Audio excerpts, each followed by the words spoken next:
కుంభం వారికి గనక చూసుకున్నట్లయితే ప్రస్తుతం మీకు రాహు రాశిలో ఉన్నాడు, 2లో వక్రించిన శని. అయితే ఈ యొక్క సెప్టెంబర్ మాసంలో 5 గ్రహాలు మార్పు ఉన్నాయి. అందులో చంద్రుడు ప్రతి 2.5 రోజులకు మారుతున్నప్పటికీ కుజుడు 19వ తేదీకి, ఎందుకంటే 5లో ఉండే కుజుడు 6లోకి మారుతున్నాడు.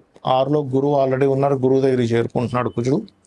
సప్తమంలో ఉండేటువంటి రవి బుధ కేతువుల్లో రవి అష్టమంలోకి 17వ తేదీకి, 7వ తేదీ నుంచేమో బుధుడు మారుతున్నాడు అష్టమంలోకి. అదేవిధంగా అష్టమంలో ఇంతకాలము నీచ స్థానంలో ఉండే శుక్రుడు భాగ్యభావంలోకి వస్తున్నాడు, అంటే శుభగ్రహం కోణస్థానంలోకి వస్తుంది. మరి ఈ యొక్క గ్రహస్థితిని అనుసరించి మీకు ఎలా ఉండబోతుంది ఈ మాసంలో, ఇన్ని గ్రహాల మార్పు వల్ల ఏ దేవతారాధన చేయాలి, ఎటువంటి విషయాల పట్ల మీరు జాగ్రత్తగా ఉండాలి అనేటువంటి అంశాలు చెప్తుంది నేనైనప్పటికీ చెప్పిస్తుంది సాక్షాత్ లలిత అమ్మవారిగా భావిస్తూ, ఆ లలితాంబిక అమ్మవారి యొక్క అనుగ్రహం మీకు పరిపూర్ణంగా కలగాలని మనస్ఫూర్తిగా కోరుకుంటూ, ఇక్కడ పంచమంలో రాశిలో రాహు ఉన్నందుకు తెలియని అపోహలు, కొంచెం మీరు కొద్దిగా ఈ గాలి ధూళి లేకపోతే రోడ్ల మధ్యలోనే అన్నము లేకపోతే నిమ్మకాయలు కోసి వేస్తుంటారు, అటువంటి వాటి దగ్గర నుంచి అసలు నడవకండి దయచేసి. అది అనవసరంగా నెగిటివ్ ఎనర్జీ తొందరగా అట్రాక్ట్ చేస్తుంది రాహు రాశిలో ఉన్నందుకు. ఇక 2లో ఉండే శని కొంచెం రావాల్సిన డబ్బులు వసూలు చేయడానికి బాగుంది. కాకపోతే పంచమంలో కుజుడు ఉన్నందుకు కొంచెం 19వ తేదీ వరకు సంతానం విషయంలో కావచ్చు, ప్రేమ వ్యవహారాల విషయంలో కావచ్చు, ఫ్రెండ్స్ వల్ల కావచ్చు, కొంత స్ట్రెస్ ఉంటుంది. అదేవిధంగా లవ్ ప్రపోజల్స్ విషయంలో కూడా కొంచెం జాగ్రత్తగా ఉండాలి. కాకపోతే మీకు ఎప్పుడైతే గురువు 6లో ఉన్నాడో ఉద్యోగ అవకాశాలు వస్తాయి. Teaching, training, consultancies, chit funds, auditing related ఇట్లాంటి వాటిలో కొత్త ఉద్యోగ అవకాశాలు వస్తాయి మీకు ఖచ్చితంగా. కాకపోతే కొద్దిగా ఎప్పుడైతే కుజుడు మారతాడో 19వ తేదీ నుంచి, కుజ మార్పు వల్ల రుణ సంబంధించిన ఒత్తిడి, రుణాలు లభించడం కూడా జరుగుతూ ఉంటుంది. సప్తమంలో రవి కేతువులు ఉన్నందుకు కొంచెం రాజకీయ సంబంధించినటువంటి సంబంధాలు రావడం కానీ, మెడికల్ రంగాల్లో ఉండే సంబంధాలు రావడం కానీ జరుగుతాయి ఎక్కువగా, ఆధ్యాత్మిక రంగంలో ఉండేటువంటి వారు. అదేవిధంగా అష్టమంలో రవి బుధుడు, అంటే బుధుడు అష్టమంలోకి వెళ్తున్నందుకు, కుజుడితో ఉన్నందుకు ముఖ్యంగా ఇక్కడ ఏంటంటే, ఇక్కడ గమనించుకున్నట్లయితే ఈ కాంబినేషన్ ఏదైతే ఉందో కొంచెం ఈ 19వ తేదీ వరకు యాన్స్టర్స్ ప్రాపర్టీస్ విషయంలో కొంచెం జాగ్రత్తగా ఉండండి. 19 తర్వాత నుంచి కొంతవరకు బాగుంటుంది. అష్టమంలో రవి బుధుడు ఉన్నందుకు యాన్స్టర్స్ ప్రాపర్టీ, ముఖ్యంగా తాతగారు ఆస్తి విషయంలో బాగా కలిసి వస్తుంది చెప్పాలంటే. అలాగే మరొక విషయం ఏంటంటే, ఇక్కడ గమనించినట్లయితే భాగ్యంలో శుక్రుడు ఉన్నందుకు తండ్రి గారికి కొంతవరకు కలిసి వస్తుంది 3వ తేదీ నుంచి. ఇక ప్రధానంగా 1, 29, 30 తేదీలు మీకు చిన్న చిన్న షార్ట్ జర్నీస్ ఉంటుంటాయి చెప్పాలంటే. అదేవిధంగా మరొక విషయం ఏంటంటే, ఈ 3, 4 తేదీల్లో ఉద్యోగ అవకాశాలు పెరుగుతాయి. అలాగే 5, 6 తేదీలు కొంచెం, అంటే ఈ సంతాన యోగానికి బాగుంది కానీ కొద్దిగా ఆవేశపూరితమైనటువంటి నిర్ణయాల వల్ల ఇబ్బంది వస్తుంది. 7, 8, 9 తేదీల్లో ఉద్యోగ అవకాశాలు వస్తాయి. 7, 8, 9 తేదీలు, 10, 11 తేదీలు వివాహ నిర్ణయాలు చేయకండి.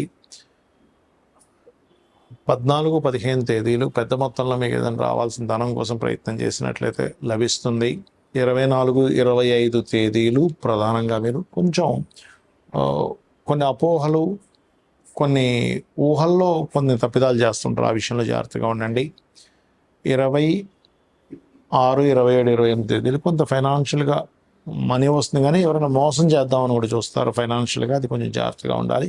మీరు నిత్యము సుబ్రహ్మణ్యేశ్వర స్వామి ఆరాధన, లక్ష్మీ నరసింహస్వామి ఆరాధన చేయండి, అనే విధాలా బాగుంటుంది. చాలామంది నన్ను అడుగుతున్న ప్రశ్న ఏమిటంటే, అసలు జాతకం ఎప్పుడు చూపించుకోవాలి, వాస్తు ఎప్పుడు చూపించుకోవాలి, ఈ రెండిటికి క్లారిటీ ఇస్తానని మీకు. జాతకం పుట్టగానే చూపిస్తారండి చాలామంది. ఏంటంటే అమ్మో 12 ఏళ్ళ వరకు చూపించకూడదు, 8 ఏళ్ళ వరకు చూపించకూడదు అంటారు. ఎందుకంటే అది బాలారిష్టాలు ఉంటాయి. చూసిన ఆస్ట్రాలజర్ ఎవరైతే ఉంటారో దైవజ్ఞుడు, అతనికి ఆ దోషం అంటుకుంటుందనే భయంతో చూడరు. కానీ ఉపాసన చేస్తూ ఉన్నట్లయితే భారం మొత్తం అమ్మవారి మీద వేసి, అమ్మవారు చూపిస్తుంది, అమ్మవారు పలికిస్తుంది అన్నప్పుడు ఇబ్బంది ఏమీ ఉండదు, గుర్తుపెట్టుకోండి. ఉపాసన చేయాలి, అనుష్ఠానం చేయాలి. రోజు కనీసం 2-3 గంటల సేపు జపంలో కూర్చోవాలి. గాయత్రి కానీ మీ ఇష్టదేవత కానీ చేసుకుంటే ఇబ్బంది ఉండదు. ఇక రెండవ విషయం ఏంటంటే, అసలు చిన్నప్పుడు చూస్తేనేగా ఏ దోషం ఉంది ఏంటని చేసేది, రైట్. ఇక జనరల్గా చిన్నప్పుడు పక్కకు పెట్టేస్తే అసలు ఎప్పుడెప్పుడు చూసుకోవాలి జాతకాన్ని. మీకు మహాదశ మారుతూ ఉంటుంది, గుర్తుపెట్టుకోండి. అంటే మనకి పుట్టినప్పటి నుంచి ఉదాహరణకు అశ్విని నక్షత్రంలో పుట్టాం, కేతు మహర్దశ 7 ఏళ్ళు ఉంది. 7 ఏళ్ళ తర్వాత శుక్ర మహర్దశకు 20 ఏళ్ళు ఉంటుంది. అలా మహాదశ మారేటప్పుడు ఖచ్చితంగా చూపించుకోవాలి. ఎందుకంటే ఒక దశ మారేటప్పుడు లేదా అంతర్దశలు మారేటప్పుడు కూడా చూపించుకోవడం మంచిది. మనకి ఆలోచన విధానము, మనం చేసే యాక్టివిటీస్లో ఖచ్చితంగా మార్పులు ఉంటాయి అక్కడ. అంటే అప్పటి వరకు బాగానే ఉన్న వ్యక్తి అప్పుడే నేను విదేశాలకు వెళ్ళాలనుకుంటాడు. లేకపోతే అప్పటి వరకు అసలు నాకు వివాహమే వద్దన్న వ్యక్తి వివాహం చేసుకుందాం అనిపిస్తుంది, లేదా వివాహం వద్దనిపిస్తూ ఉంటుంది. లేదా సడన్గా సడన్గా ఒక వ్యాపారం చేద్దాం అనిపిస్తూ ఉంటుంది, ఒక షేర్ మార్కెట్ చేద్దాం అనిపిస్తూ ఉంటుంది. ఎందుకంటే గ్రహం జీవుణ్ణి ప్రేరేపిస్తుంది.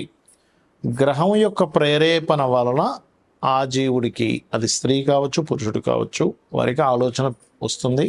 ఆ ఆలోచన మీకు పాజిటివ్ వైపు వెళ్ళే ఆలోచన, నెగిటివ్ వైపు వెళ్ళే ఆలోచన. ఎందుకంటే ఒక వ్యక్తి ఇంటి నుంచి వెళ్ళిపోయిన సినిమా ఫీల్డ్లోకి వెళ్ళిపోవాలని హైదరాబాద్కు మెడ్రాస్కు వెళ్ళిపోయి సూపర్ స్టార్ అయిన వ్యక్తి ఉన్నాడు. ఎందుకు పనికి రాకుండా వ్యసనాల బారిన పడ్డ వాళ్ళు ఉన్నారు. కాబట్టి ఇక్కడ పర్టికులర్గా ఏంటంటే ఈ విషయంలో ఎప్పుడైనా గుర్తుపెట్టుకోండి, గ్రహం మారినందుకు ఎటువంటి రిజల్ట్స్ ఇస్తుంది అనే దాన్ని బట్టి మహాదశ అంతర్దశ అన్నప్పుడు ఒకటి చూపించుకోవాలి. తరచూ యాక్సిడెంట్స్ అవుతున్నాయి, లాసెస్ అవుతున్నాయి, అనారోగ్యం అవుతుంది, లేకపోతే ఎప్పుడు గొడవలు అవుతున్నాయి, ఈ సందర్భాల్లో కూడా మీరు చూపించుకోవచ్చు. లేదా ఉద్యోగం మాటిమాటికి పోతుంది అంటే సిచ్యువేషన్స్, మీ లైఫ్లో సిచ్యువేషన్స్ డిఫరెంట్గా అవుతున్నాయి, దశ మారినట్టు మీకు తెలియదు, అప్పుడు కూడా చూపించుకోవాలి. అదేవిధంగా ఇల్లు మారేటువంటి విషయాల్లో గృహం మారుతున్నాము, గృహం మారేటప్పుడు కూడా మంచి గృహంలోకి వెళ్ళడం చాలా ముఖ్యం. ఎందుకంటే వాస్తు జాతకం ఎలా పనిచేస్తుంది, వాస్తు కూడా అంతే బ్రహ్మాండంగా పనిచేస్తుంది, గుర్తుపెట్టుకోండి. కాబట్టి ఇల్లు మీకు ఏ డైరెక్షన్ పనిచేస్తుంది, ఆ ఇల్లు యొక్క పదం ఎలా ఉంది, ఇల్లు కనుక బాగుంటే మీ లైఫ్ చాలా మటుకు సెట్ అవుతుంది. ఇది చాలా చాలా ట్రూ. ఇది నేను కొన్ని సంవత్సరాల పరిశోధనలో చెప్తున్నటువంటి అంశం, కొన్ని వందల వేల ఇల్లులు చూసిన తర్వాత. ఎందుకంటే మనం శాస్త్రాలన్నీ కూడా మనం భయపడడానికో కదా, మనం జీవితాన్ని హ్యాపీగా ఉండడం కోసం. ఇక రెండవ విషయం ఏంటంటే, ఇక్కడ సొంతిల్లు కట్టుకునేటప్పుడు కట్టుకున్న సమయం నుంచే చక్కటి ప్లానింగ్, అంటే వాస్తుపరంగా పరిపూర్ణంగా ఉండే ప్లానింగు, అందులో పర్ఫెక్ట్గా డోర్ పదం ఎక్కడ పెట్టాలి, ఎక్కడ వాష్రూమ్స్ ఉండాలి, ఎక్కడ ఎటువంటి యాక్టివిటీస్ చేయాలి, ఇంట్లో ఎటువంటి రంగులు వేసుకోవాలి, అన్నీ కూడా వస్తాయి వాస్తు ప్లానింగ్లో. ఆ రకంగా మీరు ప్లానింగ్ చేసుకుంటే ఇంకా బాగుంటుంది. ఆ రకంగా ప్లాన్స్ కూడా ఇవ్వడం జరుగుతూ ఉంటుంది. అయితే ఇక్కడ ఇల్లు అద్దిల్లు అయినప్పుడు ఎలాగా అని సందేహం కలుగుతుంది చాలామందికి. అద్దింట్లో కూడా ఎటువంటి మార్పులు చేయకుండా, అంటే ఏదో పగలగొట్టకుండా తీసేయకుండా కూడా చేయవచ్చు, గుర్తుపెట్టుకోండి. అద్దె ఇంట్లో కూడా అంటే వాస్తు అంటే ఎంతసేపు దీన్ని మొత్తం కూల్చేయాలంటే మనం అద్దెంట్లో ఎక్కడ కుదురుతుంది అనుకుంటూ ఉంటారు. కానీ అద్దెంట్లో కూడా రంగుల ద్వారానో, వస్తువులు పెట్టుకునే అమరికలో తేడా ఉండడం వల్ల చిన్న ఇప్పుడు బ్లాకర్స్ అంటూ ఉంటారు, లేకపోతే చిన్న మెటల్స్తో కొన్ని రెమెడీస్ చేస్తాం వాష్రూమ్ ఉండకూడని ప్రదేశంలో ఉన్నప్పుడు. ఆ రకంగా కూడా మీరు చేసుకోవచ్చు. అయితే ఇవన్నీ నాకు తెలియవండి, నాకు జాతకం లేదు. సరే, వాస్తు అంటే మనం వాస్తు చూస్తాం, జాతకం లేదు, అప్పుడు ఏం చేయాలి? నిత్యము దీపారాధన అలవాటు చేసుకోండి, ఉదయం సాయంత్రం. నిత్యము మీ ఇంటి దగ్గర లేదని ఆలయం ఉన్నట్లయితే వెళ్ళండి. మీకు జాతకంలో ఎటువంటి మహాదశ నడుస్తున్నా, ఎటువంటి అంతర్దశ నడుస్తున్నా ఖచ్చితంగా బాగుంటుంది. హ్యాపీగా అయితే ఉంటారు. కోట్లు సంపాదించకపోయినా ప్రశాంతంగా ఉంటారు, ఆనందంగా ఉంటారు. ఎందుకంటే ఎన్ని కోట్లు సంపాదించినా కూడా ఆనందం లేకపోతే వేస్ట్. కాంతారా మూవీ చూశారుగా, కాంతారా మూవీలో ఏంటి, ఆనందం కోసం రాజు బయలుదేరుతాడు. ఒక రాయిని చూసినప్పుడు ఆనందం కలుగుతుంది. అలా ఏంటంటే మీకు నిత్యము లలిత చదువుకోవడం, వినడం. జాతకం తెలియదండి, నాకేం చేయాలో అర్థం కావట్లేదు, అమ్మవారే మనకు దారిని చూపిస్తుంది. నువ్వు వెళ్ళే తప్పు, ఈ రూట్లో వెళ్ళకు, ఇబ్బంది వస్తుంది, షేర్ మార్కెట్లోకి వెళ్ళకు, లేకపోతే షేర్ మార్కెట్లోకి వెళ్ళు, బాగుంటుంది. బాగుండేది ఉంటుంది, పాడైపోయి ఉంటాయి వాళ్ళ జాతకాలను బట్టి. నీచభంగ రాజయోగాలు ఉన్నాయి, అద్భుతంగా కలిసి వస్తున్నాయి. విపరీత రాజయోగాలు ఉన్నాయి, అద్భుతంగా కలిసి వస్తున్నాయి. పంచమహాపురుష యోగాలు ఉన్నాయి, కొంతవరకు సపోర్ట్ చేస్తుంది జాతకాన్ని. ఆ రకంగా జన్మజాతకంలో అసలు ఏ దోషం ఉంది, ఏ యోగం ఉంది, ఎప్పుడు ఏది మనల్ని ప్రేరేపిస్తూ యాక్టివ్ చేస్తుంది అనే విషయాన్ని మనం జాతకం ద్వారా తెలుసుకుంటూ ఉండాలి. శ్రీమాత్రే నమః.